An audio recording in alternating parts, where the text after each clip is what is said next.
Retrouvez l'intégralité de l'émission, mesdames et messieurs, toute cette semaine d'ailleurs, hein, voilà, sur Espace à 20h, sinon sur Suite FM également, à 18h. Hein, vous avez la possibilité tout simplement de nous écouter via les applications, vous le savez très bien, vous les téléchargez, vous avez toutes nos radios évidemment dans une seule application, Radio Espace, Suite FM, Calac Radio, vous avez également nos télés, Calac TV, Espace TV, entre autres, mesdames et messieurs, et puis voilà, que dire en tout cas de vous tous qui nous rejoignez, sans doute tous les soirs à partir de 20h, vous avez la possibilité, comme je le disais tantôt, de réécouter cette émission. Et puis notre troisième chaîne aussi qui va débarquer dans les mois à venir, La Guinée fait pour votre plaisir, tout ça pour vous auditeurs. Et si vous êtes du côté de la France, à partir de 15 mars prochain, vous allez avoir évidemment Espace TV sur Free, oui, les bouquets africains, on les appelle comme ça évidemment du côté de la France, vous allez là-bas, et Espace et Calac TV sur les bouquets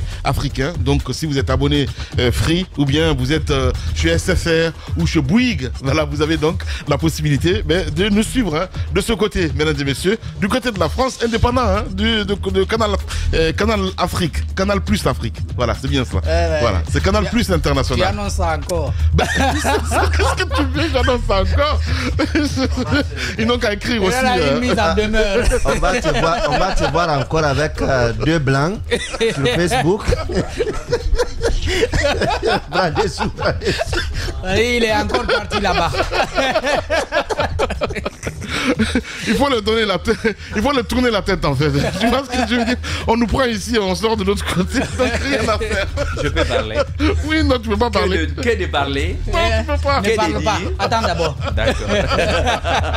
Il est terrible ce garçon. Parce que si je parle des hicks de la hack, c'est pas possible. Ça va faire hock.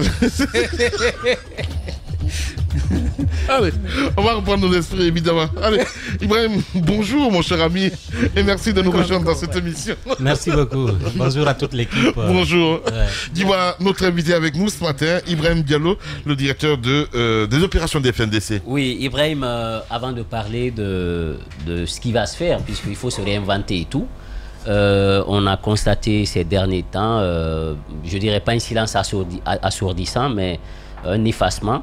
Est-ce que c'était stratégique ou bien tout simplement ce que les gens laissent d'ici aujourd'hui, comme quoi vous, Founike Mengue et Sekou Kounono, il y aurait des problèmes de leadership et d'entente entre vous. Que dites-vous? Merci beaucoup. Tout d'abord, il faut noter que à la fin d'année 2023, moi personnellement, j'ai eu des événements très douloureux, oui, c'est vrai, relativement au décès en cascade dans ma famille et dans celle de la famille de mon épouse. Donc, ce qui m'avait imposé un temps de deuil pour pouvoir reprendre plus tard. Et après, j'avais un mémoire à présenter à l'université de Symphonia, un master 2 en droits de l'homme et droits humanitaires, sur une thématique liée à mon combat, notamment la justice et les droits de l'homme que je devais présenter. Donc, je me suis consacré à la préparation de ça. Sinon, au FNDC, tout va bien, il n'y a absolument rien. Et puis, on reprend la cadence. Ça, c'est intéressant, ce que j'entends là, le thème de son mémoire. Est-ce que je peux t'inviter à envoyer une copie au ministre des Droits de l'Homme? Moi aussi, je peux être l'intermédiaire, d'accord. Non, mais je veux bien être l'intermédiaire. On trouvera, il s'entend mieux avec Jacques. Et tu me l'envoies, je servirai d'intermédiaire avec Jacques et Jacques servira d'intermédiaire avec c'est que le ministre des grandes gueules. Mafoudi avec nos soeurs, nos consoeurs, avec Mafoudi et Moussaïr. Voilà. Donc on leur remet. Mais ce serait bien quand même qu'ils reçoivent une copie, parce que là c'est le résultat de recherche et tout. C'est scientifique, ce serait quand même bien qu'ils lisent ce document. Moi je vous le propose quand même. Merci beaucoup. Évidemment, Ibrahim, on s'intéresse à la situation politique de notre pays, on le sait très bien, ce n'est plus un secret pour quelqu'un. Avec tout ce qui est en train de se passer, on se dit aujourd'hui, je voyais le titre de Libération aujourd'hui, à dire que la junte lamine les démocrates. Quel est votre regard aujourd'hui de tout ce qui est en train de se passer dans notre pays? Merci. Si tu veux, Lamine, j'ai même envie de lui demander avant, est-ce que vous dites finalement le FNDC a eu raison de ne pas participer à ce gouvernement? Parce qu'il faut le rappeler au début, la demande a été formelle, le FNDC devait participer au gouvernement. Est-ce qu'aujourd'hui, avec le recul, vous vous dites, on a bien fait de dire non? Oui, bien entendu, nous avons eu raison sur toute la ligne, sur ce qui se passe aujourd'hui, surtout sur le CNRD, parce que très tôt, nous avons vu ce qui est en train de se passer. Parce que c'est dans votre studio aussi que je suis passé pour vous révéler les menaces à l'époque. Juste à un mois de la prise de pouvoir, les menaces que nous avons fait face à la présidence, notamment parce que nous avons essayé de changer la direction des choses, nous avons essayé de conseiller et d'orienter les choses pour que le président de la transition reste dans le discours du départ et ses engagements de départ. Ouais. Donc aujourd'hui, nous avons eu raison sur toute la ligne, mais Les grandes gueules. c'est pas une fierté pour nous d'avoir eu raison. Nous aurons souhaité avoir tort pour que l'autre pays, parce que la Guinée est un autre pays, nous ne souhaitons pas que le pays brûle, nous ne souhaitons pas qu'on arrive à une situation dramatique. Mais aujourd'hui, pour répondre à la question de Lamine, nous sommes en train de vivre une situation dramatique. Les 20 dernières années, nous n'avons jamais vécu une situation de précarité, une situation dramatique, catastrophique sur tous les plans que dans la gouvernance CNRD. Aujourd'hui, vous avez l'Internet qui est restreint, les réseaux sociaux, un moyen de communication aujourd'hui qui est universel. Tout le monde s'en procure. C'est indispensable aujourd'hui dans la vie des Guinéens. Quelqu'un s'arrête là-bas pour dire que ce n'est pas un droit. Vous avez les radios, vous, au moment où nous réalisons cette émission, vous n'êtes pas audible sur Canal. Canal, ils ont obligé Canal à vous enlever sur les bouquets. Donc c'est qu'il y a une violation grave des droits de l'homme. Et nous sommes en train d'assister à une situation où des personnes qui nous gouvernent, qui ne sont ni légitimes, ni légales, mais sont en train de faire preuve d'arrogance et sont en train de menacer tout le monde, de vouloir se comporter comme des gens qui sont élus ou bien des gens à qui la Guinée appartient. Mais nous disons non, il faudrait à un moment donné que nous, les citoyens, qu'on prenne conscience de la situation que notre pays traverse aujourd'hui, qu'on essaye de se mettre ensemble pour freiner cette situation dramatique afin de sauver notre pays. Nous sommes citoyens, nous avons notre mot à dire dans la conduite de la transition, nous avons notre mot à dire dans la gestion de notre Guinée.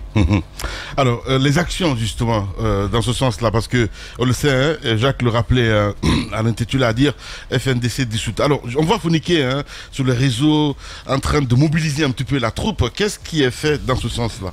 Alors, nous sommes dans un grand ensemble qu'on appelle les forces vives de Guinée.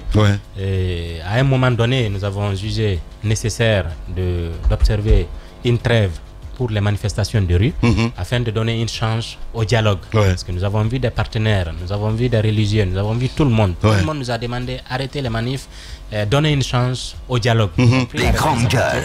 D'observer une trêve pour donner une chance au dialogue. Même si ce dialogue-là n'avance pas. La dernière fois, c'est le sous-secrétaire d'État du département d'État américain qui est venu en Guinée, qui nous a rencontrés et qui a réitéré la même chose. Mais nous sommes en train, parallèlement, de nous organiser parce que les manifestations constituent pour nous un droit d'expression. Aujourd'hui, si on n'a pas la possibilité de parler au CNRD, on n'a pas la possibilité de nous réunir avec le gouvernement pour dialoguer, on n'a pas la possibilité de nous exprimer, on arrête tout le monde, on menace les médias, on viole, n'est-ce pas, les droits des citoyens. Bien entendu, nous allons à un moment donné appeler la population à descendre dans les rues pour exprimer leur désaccord vis-à-vis de la conduite de la transition. Sauf que, Ibrahim, j'ai envie de dire que ces mêmes populations sont fatiguées. C'est vrai que les populations en ont marre. Moi, personnellement, je suis un citoyen. Je vous dis la vérité, j'en ai plus que marre de cette situation. Mais est-ce que c'est simplement à cause de l'appel des religieux et de toutes ces ressources-là que vous avez arrêté les manifs, ou bien c'est parce que les gens, à un moment donné, se sont dit ils ne font que tuer, ils ne font que détruire, ils ne font qu'embastiller les gens dans les prisons, ça ne sert à rien d'aller manifester. Parce que cela aussi existe aujourd'hui. Les citoyens, il y a une sorte de lassitude vis-à-vis des manifestations. On se dit finalement, à quoi ça rime tout ça? Oui, vous savez, à un moment donné, nous analysons la situation pour comprendre les enjeux un peu. Nous analysons également les réactions de la population, tout ça. À un moment donné, on a analysé la situation sociopolitique du pays. Nous avons vu que l'élément politique sur le débat public était en train de freiner un peu les problèmes sociaux et économiques. On a dit qu'il faut donner une chance aux problèmes socio-économiques d'émerger peu à peu pour arriver au même niveau que l'élément politique, pour que après, nous puissions prendre la coordination pour pouvoir engager, n'est-ce pas, des actions au moment donné. C'est pourquoi la trêve, là, vous avez vu, là, on a observé une longue trêve, mais vous avez vu, les problèmes sociaux sont émergés partout, émergés partout. Et puisque nous n'étions pas là entre le CNRD et la population, on s'est effacé. Vous avez vu que le CNRD, puisque dans une dictature, le dictateur a toujours envie d'avoir en face des personnes qu'il faut broyer, qu'il faut détruire. Donc c'est pourquoi aujourd'hui on s'attaque à l'internet, le moyen d'expression. On s'attaque également aux médias. Les médias ne sont pour rien. Parce que aujourd'hui, c'est que vous êtes victime des acteurs sociopolitiques. Parce que la raison est que pourquoi on brouille les médias, tout ça, c'est parce qu'on veut nous empêcher de nous exprimer. La tribune que vous nous offrez là, on veut nous l'interdire. Pourtant, certains de vos activistes, parfois, dont certains sont très en vue, se réjouissent clairement de ce qui arrive aux médias et surtout au groupe Adafo Média. Il ne faut pas s'en cacher. Beaucoup aujourd'hui, sur les réseaux sociaux, sont heureux, sont contents que ces choses nous arrivent à nous. Alors que vous-même, moi je suis heureux de voir quelqu'un de clairvoyant qui reconnaît que si on nous muselle, si on nous empêche de tourner, c'est parce que justement on nous offre des tribunes pour que vous, acteurs politiques, vous, acteurs sociopolitiques, vous puissiez dire votre mot quant à la conduite de la nation. Effectivement, je pense que les gens aujourd'hui qui critiquent, qui encouragent ou qui sont contents de cette décision, c'est par le fait de l'immaturité ou de l'émotionnel. Sinon, tout le monde sait aujourd'hui, les médias constituent un quatrième pouvoir. Si on éteint les médias dans un pays, c'est-à-dire qu'aucun citoyen n'aura la possibilité de vivre dans ce pays parce qu'il va vivre dans une dictature atroce. Donc aujourd'hui, nous devons tous soutenir les médias. Nous devons tous soutenir les débats, indépendamment de nos observations personnelles, de nos opinions personnelles. Les médias sont indispensables dans notre vie aujourd'hui. D'accord, Ibrahim, deux questions. La première, c'est que dans un pays aujourd'hui où il y a un problème d'expression, de liberté publique, mais aussi individuelle, au moment où on interdit les manifestations, et sur quel pied comptez-vous rebondir aujourd'hui pour vous faire entendre? On a constaté que vous commencez à changer peut-être de stratégie. On a vu un peu le bruit citoyen, Fonikemeng et communique dessus. Je comprends que certainement les gens l'ont fait dans le monde arabe. Ils se sont inspirés un peu de la Serbie avec le mouvement Otpor, avec Silvia Popovic, qui a même fait un ouvrage pour dire comment faire tomber un dictateur étant seul, tout petit et sans âme. Est-ce que vous dites qu'il faut commencer par des manifestations, des sifflements et tout pour attirer l'attention avant de commencer les manifestations en tant que telles? Qu'est-ce que vous prévoyez? Parce qu'on a l'impression que vous voulez changer un peu de façon de faire, essayer l'humour comme certains l'ont fait, mais aussi passer par d'autres formes de manifestations. Aujourd'hui, les manifestations sont indispensables parce que c'est le seul moyen d'expression que nous avons. C'est la seule arme que nous avons. Nous n'allons pas prendre des Kalachnikov pour nous mettre dans un combat, non.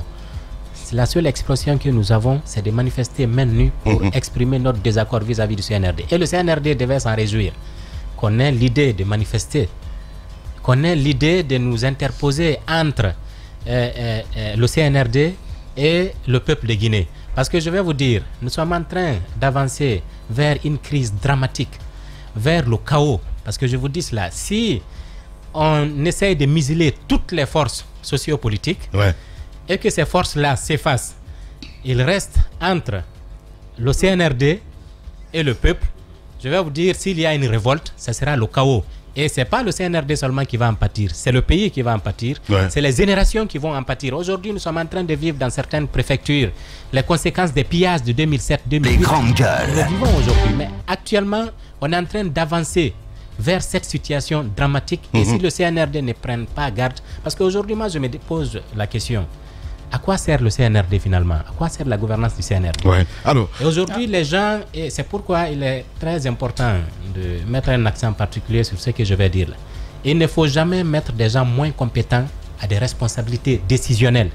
Sinon, toutes les décisions vont mener le pays vers le chaos. Bien évidemment, c'est un constat, hein, mon cher Ibrahim. Alors, vous avez lu tout à l'heure que à l'issue de tout ça, vous avez rencontré les religieux. Il y a certains acteurs, peut-être des non-dits, si on peut me dire ainsi. Est-ce qu'il y a un pont aujourd'hui entre le FNDC et le gouvernement? Non, aujourd'hui, pratiquement pas, parce qu'il n'y a pas un espace de dialogue. Ouais. Il n'y a absolument rien. Aujourd'hui, même les religieux ne se bougent plus. Je voudrais Donc, justement qu'on parle des religieux, parce que on l'a vu dans beaucoup de pays, même s'ils ne réussissent pas souvent, mais ils ne restent pas silencieux. Ouais. En RDC, En en même temps, Centrafrique, au ils Sénégal. sont entendus. Ils sont entendus. Voilà. Vous, je vous ai vu, hein, vous avez rencontré le premier imam, et je crois même l'archevêque aussi dernièrement. Et vous avez dit tout à l'heure, je vous ai bien écouté, les religieux ont été pour quelque chose dans la suspension de vos manifestations. Ça, je vous raconte ça parce que lorsque les médias ont eu ces problèmes-là, ils ont aussi eu la présence d'esprit d'aller voir les religieux. Sauf que l'ami le rappelait la dernière fois ici, les religieux nous ont dit ce que le gouvernement nous dit, c'est-à-dire ils ont répété le même discours, ils estiment que nous sommes mauvais, nous sommes dangereux. Et donc, ce qui veut dire, nous, la presse, on ne peut rien attendre aujourd'hui des religieux. Mais vous, puisque vous avez été les voir, est-ce que vous avez le sentiment que ces religieux-là peuvent faire bouger les lignes aujourd'hui? Non, nous avons le même sentiment que vous. On ne peut rien attendre aujourd'hui des religieux parce qu'on a accepté ce que les religieux nous ont demandé. On a observé une trêve. On est aujourd'hui au moins à 3 mois de cette trêve-là. Ouais. Mais il n'y a absolument rien. Il n'y a pas d'offre, il n'y a rien. Donc demain, si nous reprenons nos manifestations, je pense que les religieux ne peuvent plus nous demander d'arrêter parce que nous avons obéi, nous sommes des enfants de Dieu. Ouais. Nous avons obéi aux religieux par politesse et par devoir de responsabilité. Mais aujourd'hui, si rien ne bouge, et comme tu l'as si bien dit, si les religieux répètent ce que le gouvernement nous dit le plus souvent, ça devient inquiétant et il va sans dire que nous serons obligés à un moment donné de prendre nos responsabilités et d'aller dans la rue. Ouais. Il y a cette démission aussi des intellectuels. À part Kerno Monenembo, je veux dire, on n'entend personne. Ce constat-là, justement, est-ce que vous vous rendez compte aujourd'hui que personne ne parle, on se dit, on se laisse faire? C'est vrai, effectivement. La dernière fois, je suis allé voir mon cher Kerno Monenembo. C'est d'aujourd'hui, vous êtes l'un des rares intellectuels qui prend la parole et qui dénonce ce qui se passe. Ouais. Je dis, j'apprécie ça. Je dis maintenant, aujourd'hui, au regard du fait que l'Internet est coupé, tout ça et autres, donc je voudrais bien que vous acceptiez, même si vous n'aimez pas souvent les conférences de presse, que on organise une conférence de presse, vous puissiez vous exprimer librement pour que les radios et les télés font écho de cette communication et que ça passe à l'intérieur du pays, entre autres. Donc du coup, c'est qu'il a accepté. Je pense qu'il y a cette... Mais comment comprendre cette démission aujourd'hui de l'intelligence, je peux dire, l'intelligence de l'élite. De l'élite, voilà, c'est bien ça. Les grandes gueules. Nous avons dénoncé toujours, parce que dans un pays normal, Lamine, quand il y a un problème, on fait recours aux intellectuels qui posent le constat, qui analysent la situation et qui font des propositions de solutions.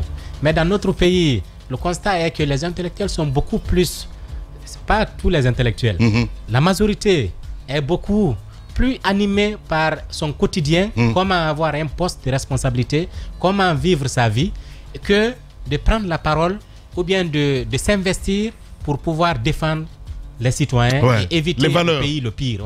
C'est ce qui est inquiétant aujourd'hui. Nous sommes en train aujourd'hui au Sénégal, avec le 3e mandat de Macky Sall, la tentative, quel est l'intellectuel qui ne s'est pas prononcé? Les universitaires, ils se sont prononcés et par grades différents. Les docteurs ont coalisé, les professeurs ont coalisé. Ils ont fait des déclarations pour dénoncer la situation. Mais chez nous, aujourd'hui, c'est impossible. C'est silence radio. Alors, l'autre question, c'est bien aujourd'hui les manifestations auxquelles vous pouvez aujourd'hui appeler. On sait que le CNRD qui est venu avec force pour prendre le pouvoir, aujourd'hui pour davantage embastiller, moindre manifestation, il y a quand même un mort ou des morts. Est-ce que tout cela ne vous interpelle pas que le CNRD est engagé, vous sortez, on tuera? Nous sommes aujourd'hui à 41 victimes depuis l'arrivée du CNRD, en tout cas des manifestations sociopolitiques que nous avons enregistrées. Mais je vais te dire une chose, les armes ne peuvent pas gouverner un pays. Et il faut bien le retenir aussi, ce ne sont pas des armes qui sécurisent un pouvoir, c'est l'opinion qui sécurise un pouvoir. Si le président qui est là, il était en phase, il a déjà été en phase avec le peuple au début de la prise du pouvoir, mais vous avez vu comment il se promenait. Il se promenait librement. Il se promenait librement, mais aujourd'hui, il est obligé de renforcer sa sécurité. Il est obligé aujourd'hui, au pont 8 novembre, si vous arrivez à 20h, c'est là que même vos poches, on fouille. Parce que déjà, il y a la psychose. Donc, il faut être en harmonie avec le peuple. C'est l'opinion là qui peut sécuriser votre régime. Tant que vous n'êtes pas en harmonie avec le peuple, vous allez tuer une fois, 2 fois, 3 fois. Les gens finiront par ne plus avoir peur et sortir pour faire face à vous. Aujourd'hui, vous avez quelque chose quand même en main qui est favorable. C'est qu'on a une conjonction de crise. Parce que par le passé, on disait c'était la Constitution. Les gens disaient, bon, nous, on ne s'intéresse pas. Parce que quand vous parlez de la Constitution, pour le villageois qui est très loin, il se dit, c'est pas ma lutte. Vous parlez de pouvoir politique, certains diront, c'est pas ma lutte. Mais aujourd'hui, les gens, ils peinent à trouver de quoi manger. Il y a un problème d'Internet, il y a les médias.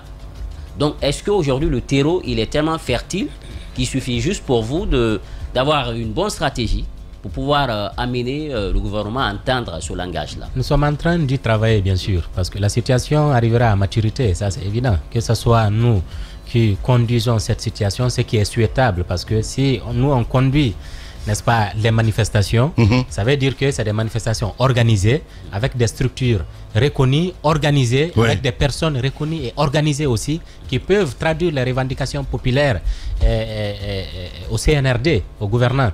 Mais si ce n'est pas nous qui portons ces revendications, ce n'est pas nous qui organisons ces manifestations, mon cher, ça sera le chaos. Ça devient la désobéissance civile. Exactement. Et c'est ce qu'on ne souhaite pas dans ce pays-là. Et le CNRD doit l'entendre. Je l'ai dit il y a quelques jours. Le président de la transition, Mamadi Doumbouya, c'est lui qui a pris le pouvoir. Donc, il doit prendre conscience de la situation. Aujourd'hui, il a le défaut de ne pas avoir la conscience politique. Il s'est fait entourer par d'hommes grandiloquents qui sont pieds grandes gueules, qui sont soucieux seulement par le gain personnel, comment remplir leurs postes, entre autres. Lui doit prendre la responsabilité et l'audace, surtout, de reconnaître les erreurs de cette transition pour rectifier le tir. Je pense que Charles White a déjà commencé en tout cas à faire un petit peu si je peux me dire ainsi, l'autocritique en ce qui concerne cette transition. Non, c'est important. Non, c'est important. Il a commencé déjà, Charles White. Ça, c'est évident. Ah, c'est qu'il a dit. Voilà, c'est évident. Mais lui, il a des problèmes de la transition. Arrête ça un peu. Je peux poser la question? Oui, mais lui, on pose la question quand même. Parce que c'est que tu ouvres là. Charles, il a commencé déjà. Là, c'est pas un bon débat. Non, mais comment ça, c'est pas un bon débat? Charles, il a commencé. Il a commencé. C'est pas un débat. Lui, il mettait un débat de la transition. J'ai envie de savoir. C'est une anomalie. Bon Dieu. Charles. Ibrahim, j'ai envie de savoir parce que tu te rappelles, Jacques, quand on est parti au Niger, on avait vu à l'époque Bazoum, il était président encore du côté de Niger et qui parlait de vous d'ailleurs. Vous l'avez rencontré à un moment donné. Aujourd'hui, qu'est-ce qui est fait concrètement de ce côté-là? Parce que je sais que CEDEAO, ça, même si beaucoup n'ont pas confiance aujourd'hui, mais on se dit quand même peut-être initier des actions dans ce sens-là. Traverse une période de puberté. C'est très compliqué à gérer. Qu'est-ce qui est fait dans ce sens? Oui, en fait, pour Charles, avant de venir à ta question, pour Charles Lamine, je crois que Charles est l'un des ministres qui est en train de contribuer vraiment à ternir l'image de cette transition par la violation des droits de l'homme. C'est dit, le ministre de la Justice en même temps ministre des droits de l'homme. Mais aujourd'hui, en Guinée, je ne vais pas vous dire combien de fois les droits... Aujourd'hui, est-ce que vous l'avez entendu dénoncer la restriction de l'Internet, ce qui est un droit?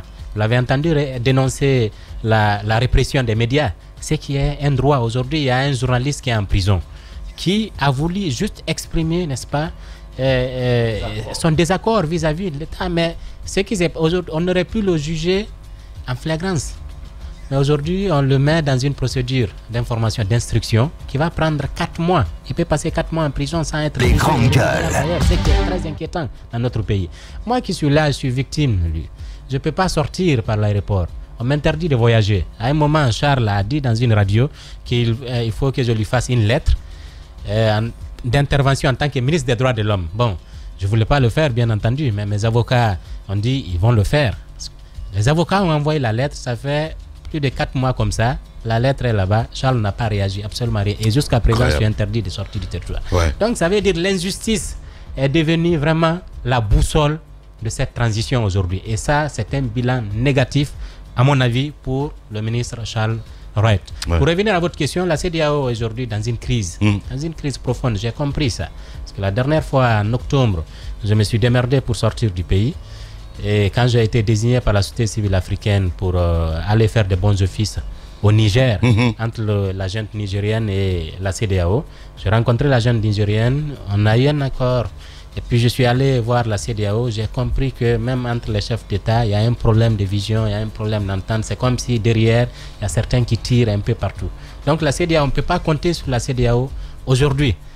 On ne peut compter que sur le peuple de Guinée et sur nos propres moyens en tant que citoyens, notre propre moyen d'expression pour pouvoir libérer notre pays. Moi, je suis heureux que vous le compreniez enfin. Bien. Moi, je suis très heureux, Lamine, que le FNDC comprenne enfin que la solution n'est pas justement avec ses présidents de la CEDEAO, parce que nous avons compris très tôt, à travers les actions néfastes de certains comme Ambalo, comme Macky, comme Ouattara sur notre transition, on avait dénoncé cela, mais on a eu l'impression que vous ne nous compreniez pas. Les gens, personne ne voulait nous écouter à l'époque. Et je peux vous dire aussi une chose. Il y a des grandes organisations internationales que vous rencontrez au quotidien. Vous ne pouvez pas le dire, mais nous pouvons le dire. Hey, tout le monde fait du business dans ce pays.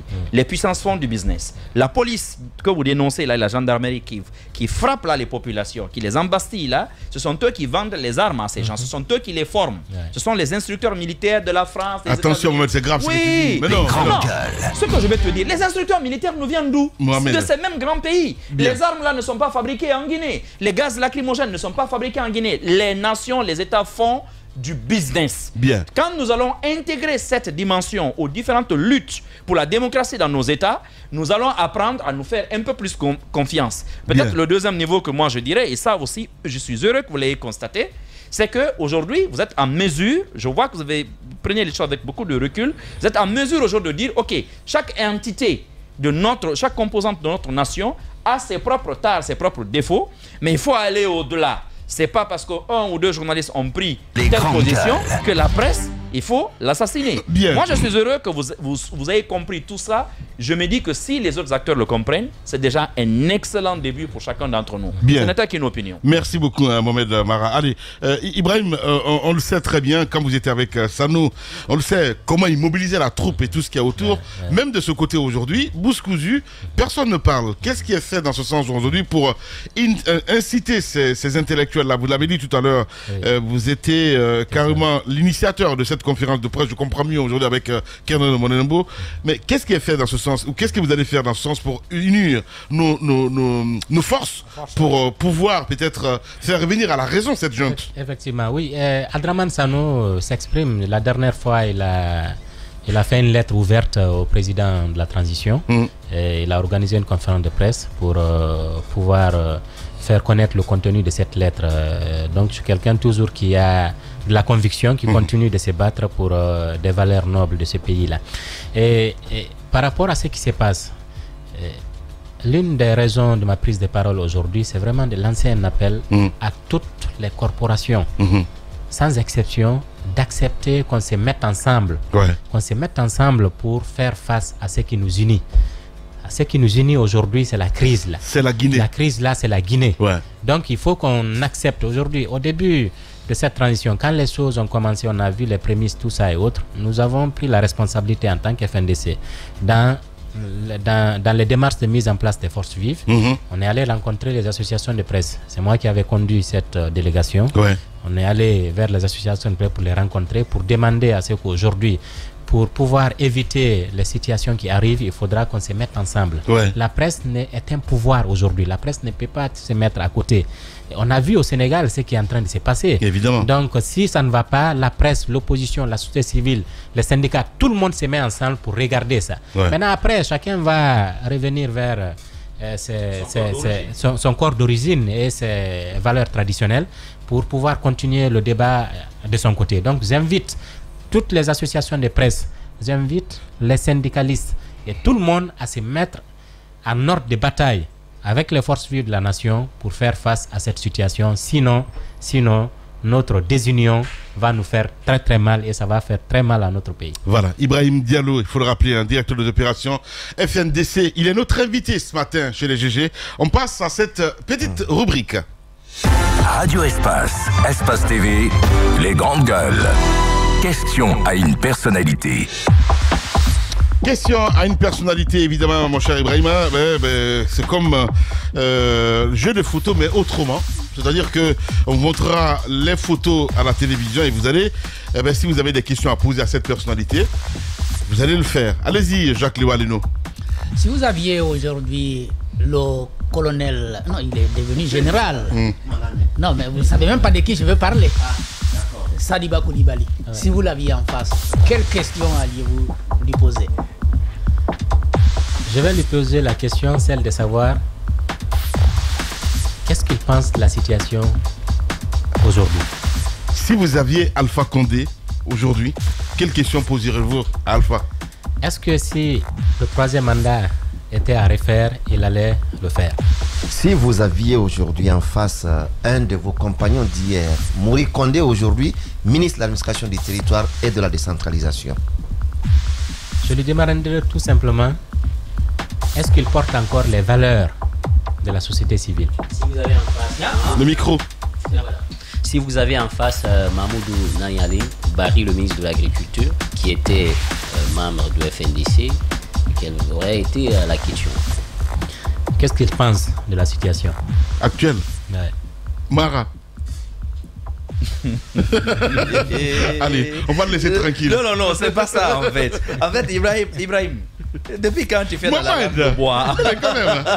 Moi, j'ai c'est son droit le plus absolu. Oui, mais attends, tu veux nous dire que tu ne parles plus avec ces gars-là, le grand frère Bill de ça, Mamoudou Nanyale, Mori Condé? Mohamed Bara, une personnalité. Attends.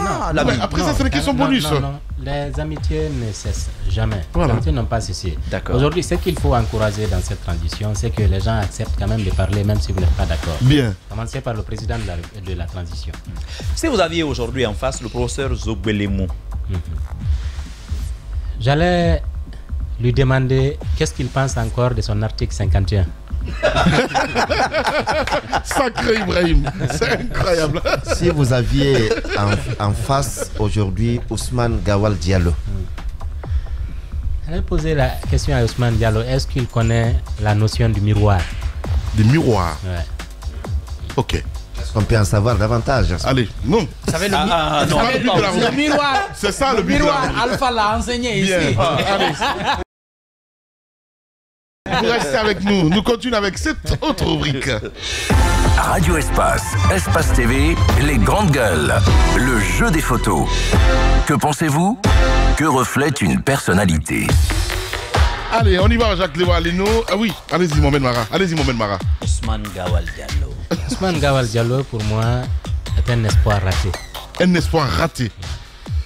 Mori Condé. Mori Condé, pour moi, il ne porte pas avec lui encore les valeurs et les principes de la société civile qu'il a toujours défendu. Donc je souhaite qu'il puisse intégrer ça dans sa gouvernance. Mouloukou, l'ami de Foniki Mangue. Mouloukou, voilà un monsieur très joyeux, très sympa, très cool. Et très engagé même. Le bele-bele-ba. C'est vrai qu'il est en deuil, mais le général Amara Kamara. Je lui présente toutes mes condoléances suite au décès de son cher papa, que son âme repose en paix.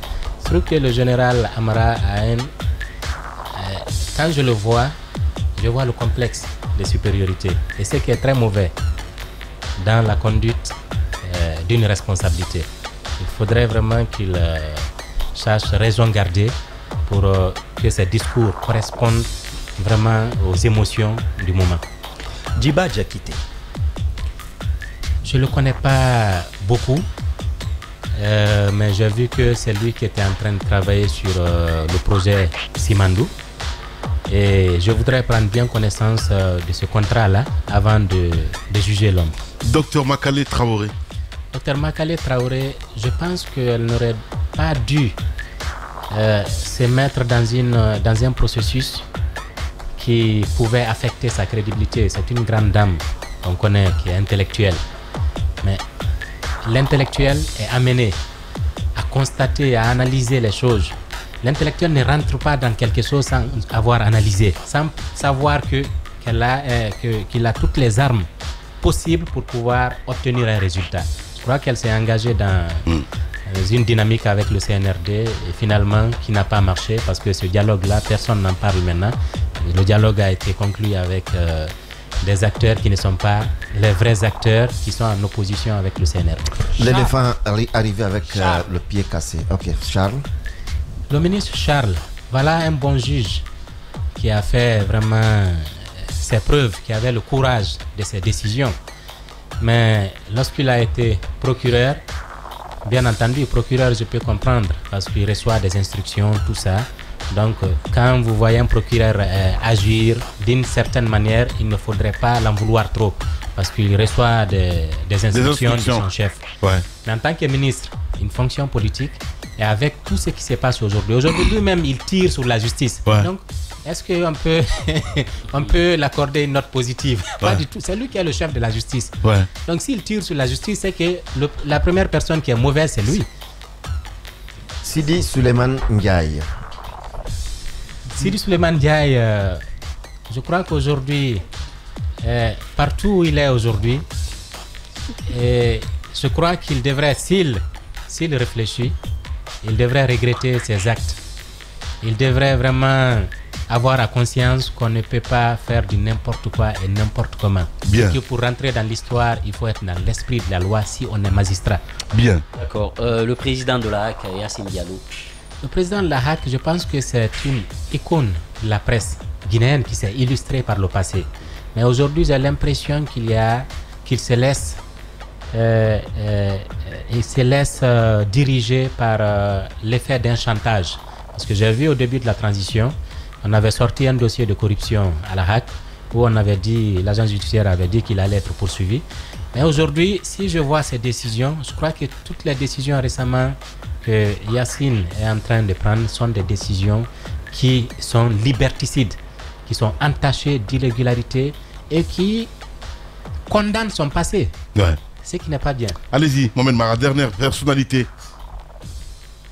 Ah, vous êtes mature ici, les gars. Le général Mamadi Doumbouya. Une seule femme. On a parlé déjà de Makale Traoré. Bah oui, une seule femme. Oui, les gars. mais il y a peu de femmes qui gâtent la transition. Allez-y. C'est surtout les hommes. Le général de corps d'armée Mamadi Doumbouya. Le général Mamadi Votre Doumbouya, ami du FNDC. un frère, ouais. Voilà. Le général Mamadi Doumbouya est un frère. J'ai toujours gardé une image. Général Mamadi Doumbouya, j'ai toujours gardé une image positive de l'homme. Dès le départ, l'homme qui a un sens d'écoute. Ouais. Qui a un sens d'écoute, qui, quand vous lui parlez, il vous écoute. Et j'ai l'impression également qu'il ne garde pas de rancœur. Il ne garde pas de rancœur parce que je vais vous dire, malgré tout ce qui se passe, entre autres, vraiment, il ne refuse pas de me parler, moi. Il ne refuse pas de me parler. Ah, vous échangez avec le président? Il ne refuse pas de me parler. Vous, je changeais. Effectivement, il ne refuse pas de me parler. Je donne mon point de vue. Vous êtes bien chanceux. Non. Croyez-moi, vous êtes très chanceux. Mais Je laisse-le parler, donne mon Mohamed. point de vue par rapport à la situation. Et c'est quelqu'un qui n'a pas peur des critiques. Et ça, je le sais. Parce que au début de la transition, il a clairement dit. Pas peur de critiques, mais être clairement, allergique quand même aux critiques. Il nous a dit, vous pouvez faire votre travail, j'ai pas peur des critiques. Oh oh. Bien entendu. Donc, du coup, voilà. Ça a discuté. Voilà. Tu as vu ce qui se passe avec la presse?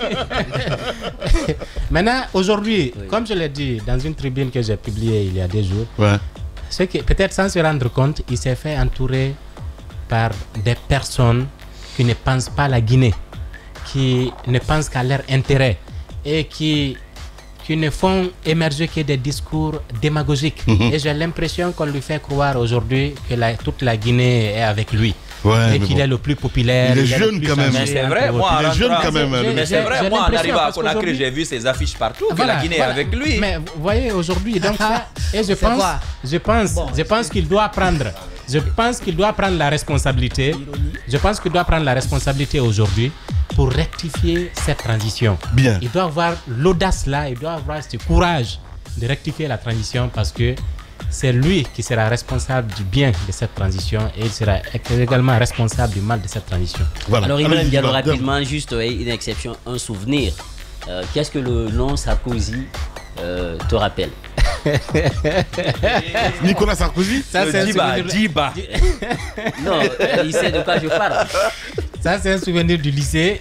Djiba est un collègue du lycée. Ok. Nous avons étudié ensemble. D'accord. Et voilà, c'est que l'histoire. Et ça, c'est l'histoire. Ouais. Parce que voilà la passion. Il n'y a pas de hasard dans la vie. Ouais. Djiba a toujours aimé et a eu la passion du journalisme. Ouais. Parce qu'à l'époque, à l'université à l'époque, moi, j'aimais vraiment les débats. Le débat. J'aimais les débats. Parce Et on que l'appelait Sarkozy. Voilà, j'écoutais vraiment l'actualité internationale. Et quand je viens à l'école, et puis on m'interroge. Je fais les lundis souvent, je fais le décryptage de l'actualité de la semaine. Parce que j'écoutais RFI à l'époque. Donc c'est Djiba qui posait les questions devant les étudiants, élèves. Ça m'étonne pas. Devant les élèves, il me posait des questions et je répondais sur l'actualité internationale. Merci beaucoup en tout cas vraiment d'être passé nous voir ce matin dans cette émission Les Grandes Gueules. C'est un grand plaisir, merci beaucoup. Et soutien total à la presse guinéenne, soutien à Adolfo Moudia. Et tous les citoyens aujourd'hui doivent se battre pour la liberté de presse dans notre pays. L'opération du FNDC était notre invité ce matin. Allez, le mur du jour dans un instant. Radio Espace, Espace TV, les GG, le mur du jour. Le mur du jour n'est pas dans notre studio, j'en suis convaincu. Effectivement, il a battu son propre record au fait. Ah ben voilà. Alors ça s'est joué entre Jacques qui a pris un mur, Mara qui en a pris 3, et puis le mur du jour, Ousmane Gawal Diallo, il en a pris, devine la mine. 40. Non. Non, il en a pris 17. 10. Record de la saison. Record de la saison. Ah ben oui, record de la saison. Non, ça rien à dire. Hein. Rien à dire.